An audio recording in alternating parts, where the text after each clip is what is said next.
Bonjour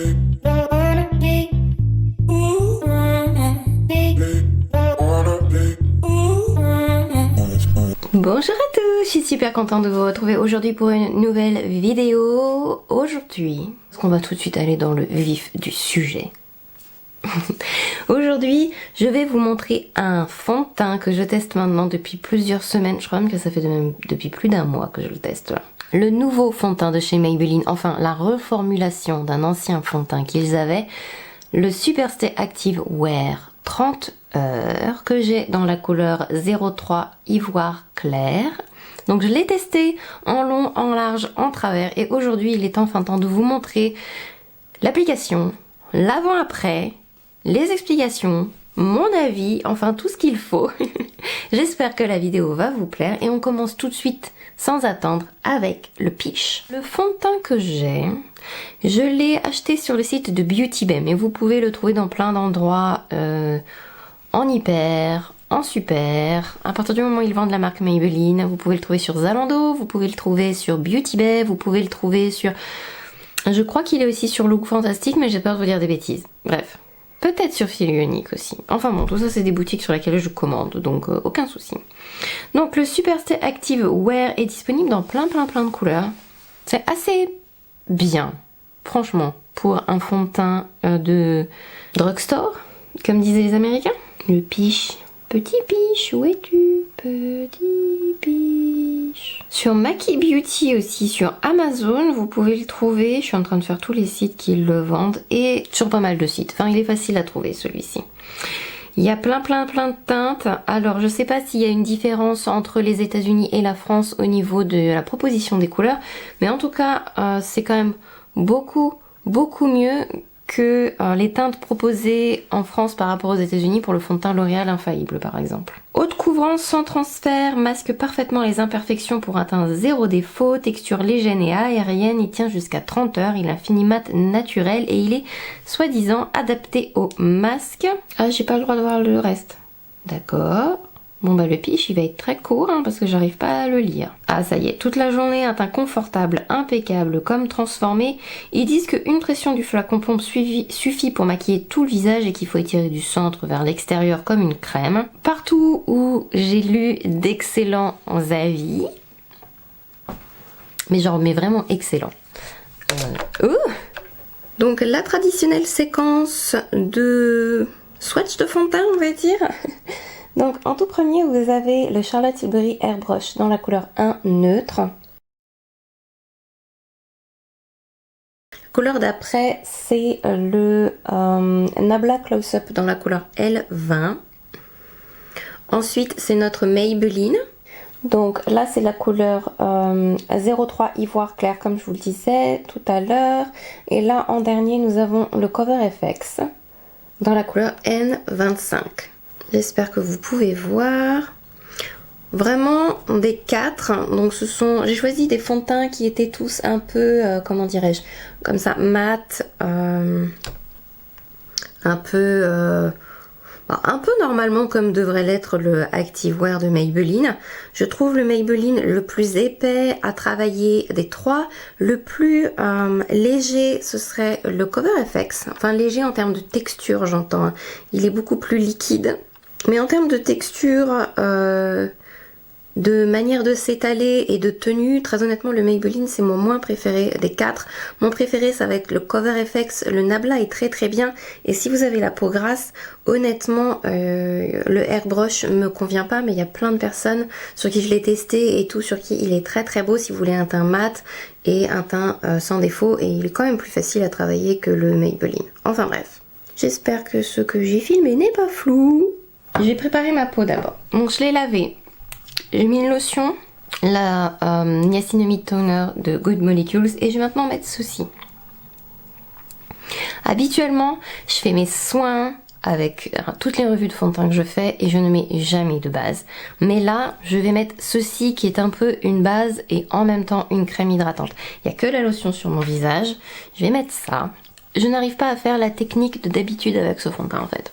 Je fais mes soins, j'attends une demi-heure et je peux mettre n'importe quel fond de teint sur mon visage. Avec celui-ci, l'application, c'est juste pas possible si je fais ça comme ça. Mais vraiment pas possible. Pourquoi me direz-vous? Eh bien, tout simplement parce que le fond de teint ne s'applique sinon absolument pas correctement sur mon visage. Je vous expliquerai ça plus en avant. Packaging d'abord. Je dois dire que... Bon, alors il y a des écritures partout, c'est beaucoup plus sobre quand on met très cher dans un fond de teint, mais le packaging est pas mal du tout. La bouteille est en verre, le flacon pompe est assez propre. La bouteille est assez jolie quand même, je dois dire. Je dois dire que quand la marque vous dit de vraiment utiliser une pompe, mais c'est vraiment une pompe maximum. D'habitude avec d'autres fonds de teint, moi j'en fais 2. Allez, 1,5 des fois. Mais là c'est juste, pas, ne faites pas ça. Vraiment une pompe. Et là je vais faire une pompe et j'ai même pas tout utilisé en fait. Donc je disais que je ne peux pas appliquer ce fond de teint. Il faut que les soins étaient sur ma peau récemment pour que ça fasse joli sur mon visage. J'ai pas encore testé avec le photo finish, je voulais tester. D'habitude ce que je fais c'est que j'utilise mon 2 en 1 de la crème, le cream skin de la neige que j'ai recommandé dans un gros format parce que j'adore trop ce produit et comme il fait 2 en 1 lotion plus crème hydratante pour les peaux grasses, je vous ai dit dans plusieurs vidéos que c'était possible de les utiliser comme ça. Très franchement, quand je mets ça directement et le fond de teint après, le teint est nickel, du moins quand il est appliqué. Donc là je vais tester avec ça. Ça s'absorbe hyper vite, il n'y a pas de sensation de gras, donc je vais voir si ça suffit. Vous voyez que le fond de teint, ça fait maintenant, allez, 1-2 minutes que je vous parle, et encore, il n'a pas bougé. La texture est assez épaisse. C'est un fond de teint qui se veut couvrant, et comme tous les fonds de teint couvrants, qui promet une haute couvrance et une très très longue tenue, ils sont quand même comme ça assez épais. Ça bouge pas des masses. Hein. J'ai bougé ma main dans tous les sens, il se passe pas grand chose. Mais j'aime beaucoup l'appliquer avec éponge type Beauty Blender, la Real Techniques fonctionne très bien avec. Et avec ce pinceau là aussi, c'est un pinceau Morphe et Jaclyn Hill. J'adore ce pinceau et j'ai pas pris de miroir, comme d'hab. J'ai déjà trop attendu, ça va être un peu sec.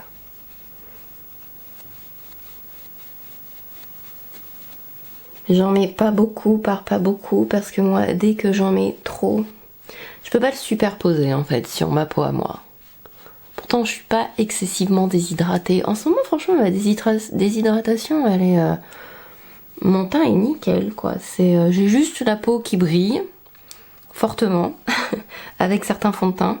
Mais ça me dérange pas plus que ça de briller, moi, personnellement. À partir du moment où mon teint ne bouge pas, parce qu'il faut faire la différence entre un teint qui brille et le teint ne bouge pas, et se retrouver comme une poêle à frire où le teint ne tient absolument pas. C'est pas la même chose, vous n'êtes pas obligé d'avoir l'un avec l'autre. Alors on peut avoir une belle couvrance avec ce fond de teint, très honnêtement. Moi dès que j'en applique trop, c'est juste hyper moche, donc faut l'appliquer en légèreté quoi. Je répète, j'ai la peau mixte, pas grasse. En fait avec ma peau ça fait un peu, si vous voulez, au début elle va avoir l'attitude d'une peau un peu sèche. Donc tout ce qui est très épais ou matifiant, ça peut avoir l'air vite hyper moche sur moi dès l'application. Et après c'est plus le côté gras de ma peau qui va prendre le dessus au bout de plusieurs heures. Et c'est là où on voit si le fond de teint tient vraiment avec le sébum. Donc voilà, j'en applique pas beaucoup. Et ça reste joli. Et je vais essayer d'en appliquer plus pour vous à certains endroits de mon visage. Paul a pas mal disparu mais maintenant il y a Marc. On dit bonjour Marc. De toute façon c'est ma faute. Hein. Si les deux sont apparus, clairement... c'est ma très grande faute. Donc j'étire bien. C'est la seule façon dont je peux appliquer ce fond de teint. Sinon ça fait hyper moche et ça soulève. Mais je pense que de toute façon sur certaines zones de mon visage ça va se soulever un peu. Bon la couvrance est moyenne. Utilisée en fine couche. Mais comme je vous dis moi je peux pas en appliquer plus. Sinon ça se soulève. Vous voyez ça fait comme sur mon nez là. Très poudreux. Ça soulève un peu par rapport à ma peau.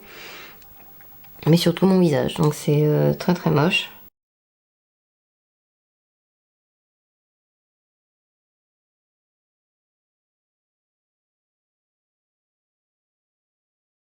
Je je pense continuer mon maquillage en accéléré devant vos yeux. J'allais dire ébahi, mais bon, peut-être pas exagéré quand même. Et je reviens tout de suite après pour vous parler un peu plus de ce fond de teint, mon avis final, etc. Et si c'est un fond de teint que je conseille et pour qui je le conseille. Et voilà.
Voilà, le make-up est terminé. J'espère que cette petite étape en accéléré vous a plu. En accéléré et en musique, bien sûr, tous les produits que j'ai utilisés vont être en barre d'infos. Et on va parler maintenant du, je le tiens à l'envers, du fond de teint. Alors, la texture est très épaisse. Pour ce que j'ai moi l'habitude d'utiliser, c'est sûr que si vous avez l'habitude d'utiliser ce genre de fond de teint, ça va pas vraiment vous surprendre sur la texture. On est sur un produit qui est très proche du Double Wear d'Estée Lauder ou du Airbrush Flawless je sais plus quoi de Charlotte Tilbury. C'est des textures assez épaisses. C'est des fonds de teint qui se veulent couvrants et qui se veulent matifiants. Donc du coup moi avec ma peau mixte, quand je commence à l'appliquer, je dois utiliser un produit qui m'hydrate correctement mais qui soit encore fraîchement posé sur ma peau, parce que si j'attends mes habituels 10 minutes, 5 minutes, une demi-heure même parfois quand je prends le temps de me brosser les dents, etc., de vivre ma vie quoi, c'est mort. Je n'arrive pas à l'appliquer sur ma peau. Ma peau n'en veut pas, c'est-à-dire il reste à la surface, il s'intègre pas, il fait très poudreux, il fait moche et il marque toutes les imperfections et j'arrive même pas à l'étaler en fait. Donc il faut un produit léger, je vais vous expliquer après pourquoi, bien hydratant et que j'ai posé depuis pas très longtemps. Là, j'arrive à l'appliquer sur mon visage. Il faut pas que j'en mette trop non plus, je trouve pas très joli sur ma peau quand il est trop... quand j'en mets trop et quand je le superpose trop. Donc après on a une couvrance qui est moyenne. Je vais pas dire que c'est très fort. Je pense que ça pourrait, mais j'arrive pas à en appliquer suffisamment pour avoir une très forte couvrance. Ça fonctionne pas avec moi. Maintenant, pourquoi je peux pas utiliser un produit qui est trop hydratant quand même? Vraiment, les produits avec lesquels j'ai réussi à l'utiliser, c'est soit un produit qui fait primer et base, un produit qui fait soin hydratant et base en même temps et qui en même temps soit pas trop lourd. Donc le primerizer, il y a le Hangover de Too Faced que j'ai beaucoup aimé utiliser et il y a aussi Cream Skin de la neige qui fait lotion et crème hydratante en même temps. C'est vraiment les produits avec lesquels j'ai réussi à avoir un excellent résultat, mais pas quelque chose de trop lourd parce que sinon le résultat que je vais vous raconter et que j'ai au bout de plusieurs heures, c'est en même pas une heure. Voilà, ça c'est quand ma peau est dans son état, parce que j'ai la peau mixte, donc ça me fait comme une peau sèche au début quand je l'applique. Et vite, il y a ma peau grasse qui prend le dessus, ça veut dire que j'ai brillé je trouve que je brille très fort avec ce fond de teint. Et du coup, ma peau le rejette complètement. Ça se mélange pas bien avec le sébum, je brille énormément, ça fait poil à frire, ça fait moche.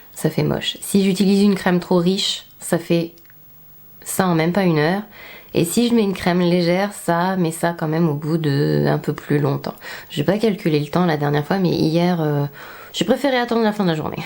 Fin de la journée, mon teint était affreux. Affreux. Donc, je sais que ce fond de teint a d'excellents avis, ce n'est que mon opinion personnelle, je ne l'ai testé que sur moi, je l'ai testé sur personne d'autre, donc c'est vraiment mon expérience avec ma peau mixte.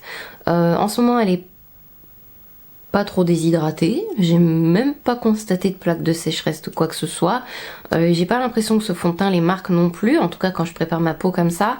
Après c'est vrai qu'en fin de journée par contre il y a le pire de tous les fonds de teint, que c'est un peu comme si vous aviez la peau sèche mais grasse et le fond de teint qui veut pas s'intégrer à votre peau, c'est-à-dire qu'il y a tout qui se déplace, il y a tout qui est marqué et en même temps vous brillez comme le pire de tout. Le pire de tout. J'ai essayé de le poudrer avec plein de poudres. Ce qui fonctionne avec moi, ce sont les poudres un peu lumineuses, mais qui fixent quand même. Donc les poudres comme la Too Faced, les poudres comme... c'est encore le meilleur résultat que j'ai eu, c'est avec celle-ci. Avec les poudres comme Hourglass, ou les poudres comme ça qui fixent, mais qui sont un peu lumineuses quand même. Pas matifiante. Parce que si j'essaye avec une poudre matifiante, déjà que c'est censé être un fond de teint matifiant, ou peut-être qu'il est tellement matifiant que ma peau ne en veut pas du tout et que du coup elle brille 3 fois plus, ma peau est très compliquée. Des fois je me dis que je préférerais avoir une peau grasse directe ou une peau sèche directe plutôt qu'une peau chiante, qui en plus varie au long de la journée. Mais bon bref, pour moi ce fond de teint c'est pas top. Comme je vous dis, c'est que mon expérience personnelle. Si vous avez la peau grasse et que vous l'avez essayé, n'hésitez pas à me dire, mais vraiment grasse, hein. Je vous parle même pas d'une peau mixte. Vraiment, si vous avez la peau grasse, dites-moi ce que vous en pensez en commentaire. Si vous aussi, vous arrivez à l'étaler sur votre teint correctement, est-ce que ça donne, quand vous avez comme ça beaucoup de sébum et que ça brille beaucoup, est-ce qu'il arrive à garder votre teint frais? Est-ce qu'il est vraiment longue tenue? Parce que moi, clairement, il est pas longue tenue. Et clairement, il est marqué qu'il est très bien sous le masque. Pas du tout. J'ai terminé. J'espère que cette vidéo vous a plu, que le make-up vous plaît. Et puis, je vous fais plein de gros bisous. J'espère vous retrouver dans la prochaine vidéo. Plein de gros bisous à vous. Et à la prochaine. Bye bye.